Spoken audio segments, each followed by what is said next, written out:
Persatuan Dokter Jantung Amerika. Dan mereka memberikan kriteria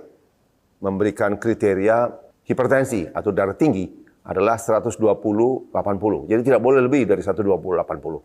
Ini kriteria dari American Heart Association yang masih berlaku sampai sekarang. Tetapi ternyata ada pendapat lain dari AAFP. Apa itu? AAFP. American Academy of Family Physician. Jadi persatuan dokter keluarga di Amerika ya. Ini memberikan kriteria yang berbeda, yaitu tensi harus di bawah 140/90. Jadi cut off-nya 140/90. Apa sih dampaknya gitu? Apa dampaknya adalah jangan sampai orang yang masih dianggap punya tekanan darah normal sudah dikategorikan sebagai hipertensi atau darah tinggi. Akibatnya apa? Anda akan terus dikasih obat penurun tekanan darah. Dan ini bisa berlangsung seumur hidup. Kita tahu obat-obat itu penuh dengan efek samping. Ya. Jadi kalau tidak perlu betul ya jangan. Cochrane Library ini adalah badan independen yang memberikan review pada semua medical journal. Jadi penelitian-penelitian mereka review. Ini badan independen ya. Dan badan ini, Cochrane Library ini juga mengatakan bahwa cut off-nya adalah 140/90. Oke? Baik. Jadi pesannya adalah begini. Di Amerika itu pada saat Anda datang ke doctor's clinic, tempat praktek klinik dokter ya. Seringkali Anda segera dikategorikan sebagai mengidap darah tinggi. Kenapa bisa begitu? Sebelum saya jelaskan lebih lanjut, perlu diingat bahwa in European clinic, jadi klinik-klinik di Eropa, tidak lagi memeriksa tekanan darah di tempat praktek dokter. Tapi pasien itu diberikan cuff begini, diberikan alat pengukur tekanan darah, bawa pulang ke rumah. Karena itu harus diukur di rumah, bukan di tempat di klinik-klinik. Kalau di Amerika masih melakukan itu. Nah, apa keberatannya? Karena ternyata kondisi seperti di klinik di Amerika, itu begitu datang, kita registrasi, kemudian cepat-cepat diperiksa tekanan darahnya. Hal itu sebenarnya tidak benar. Kenapa? Nanti ada false reading. Jadi Anda diukur tinggi tekanan darahnya. Semua dibilang tekanan darah tinggi.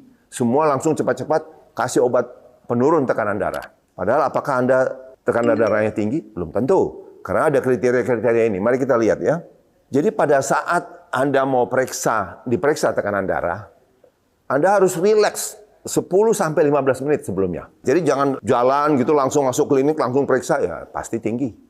Ya kan? Harus duduk dulu, duduk di dalam ruangan yang tenang, tidak berbicara selama 10-15 menit. Ya, itu syaratnya. Oke? Kemudian juga ada faktor lain ya. Kalau Anda malam sebelumnya, Anda tidurnya tidak cukup. Keesokan harinya Anda diperiksa tekanan darah. Itu tekanan Anda bisa naik antara 5-30 poin. Satu. Kemudian kalau Anda habis latihan, ya seperti kita di gym ini, habis latihan, kita selalu periksa tekanan darah sebelum dan sesudahnya. Ya, memang itu bedanya gym ini dengan gym-gym biasa. Ini gym dipegang oleh seorang dokter spesialis dan ada di rumah sakit. Jadi sebelum latihan kita periksa. Tapi sesudah latihan kita periksa juga dan itu harus diberikan istirahat seperti tadi, 10-15 menit baru diperiksa. Karena kalau habis latihan, tentu tekanan darah naik. Kalau langsung diperiksa, itu hasilnya adalah false lagi. Jadi itu ada kenaikan 5-30 poin sehabis latihan ya. Kemudian yang lain adalah kalau kita periksa cuff-nya ini langsung di atas baju ya. Itu ternyata memberikan false reading. Jadi Anda harus buka ini. Yang baik tuh ya kalau tidak bisa dibuka, diangkat lengannya, ya buka bajunya supaya ini langsung ke kulit ya. Karena kalau melalui baju, melalui pakaian, teorinya mengatakan, literatur mengatakan itu tekanan darah Anda bisa naik 10-20 poin. Dan kembali ke tadi, kalau misalnya habis latihan, tidak ada waktu rileks 10-15 menit, itu berapa sih tingginya bisa false readingnya? 10-50 poin. Ya. Jadi tadinya Anda tidak hipertensi, jadi hipertensi. Kemudian ada ukuran cuff ini yang salah. Biasanya itu terlalu kecil. Jadi kalau orangnya besar, tangannya besar, pakai cuff yang standar, itu kadang-kadang memberikan reading yang salah. Karena kalau cuff-nya terlalu kecil, itu bisa naik tekanan darah Anda antara 2 sampai 10 poin. Kemudian, sering kali kita lihat pada saat diperiksa, itu ditanya oleh perawat. Gimana Pak, apa mengenai di anamnesa namanya, ditanya-tanya lah riwayatnya bagaimana, berapa lama, keluhan dan sebagainya. Pada saat Anda jawab, Anda berbicara, itu naik lagi tekanan darah Anda sampai 10 mm Hg, 10 poin. Nah ini yang sering. Kopi, kalau Anda habis minum kopi, itu bisa naik sampai antara 5 sampai 25 poin.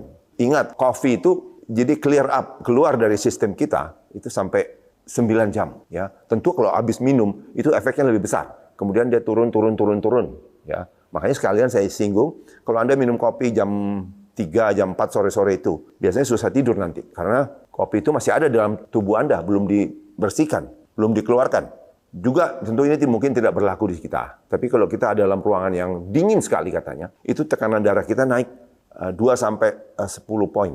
Terus ini yang sering juga. Kalau mau ditensi, Anda harus ke toilet dulu, harus buang air kecil dulu, harus kencing dulu. Karena pada saat kandung kemih Anda penuh, ya, itu tekanan darah Anda akan naik 10-20 poin.